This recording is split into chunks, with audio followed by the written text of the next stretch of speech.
Washington Hilton ஹோட்டலில் நடைபெற்ற இரவு விருந்து நிகழ்ச்சியின் போது துப்பாக்கி சூடு சத்தம் கேட்டவுடன் டொனால்ட் ட்ரம்ப் பாதுகாப்பு பிரிவினரால் மேடையிலிருந்து அவசரமாக வெளியேற்றப்படும் பரபரப்பான புகைப்படங்கள் தற்போது வெளியாகியுள்ளன.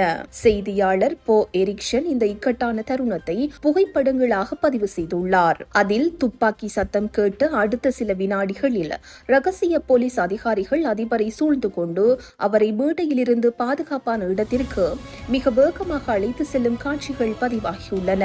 இந்த சம்பவம் குறித்து தனது ட்ரூத் சோஷியல் தளத்தில் பதிவிட்டுள்ள ட்ரம்ப், வாஷிங்டனில் இது ஒரு பரபரப்பான மாலை பொழுது.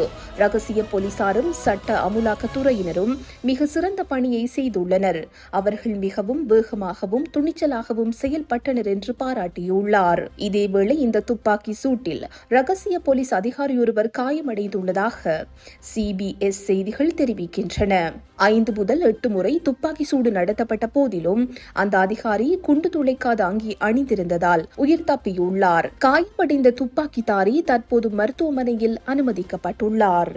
இந்த செய்தி உள்ளிட்ட மேலதிக விரிவான செய்திகளுக்கு www.behindmenews.org என்ற எமது இணைய பக்கத்தினை பார்வையிடவும்.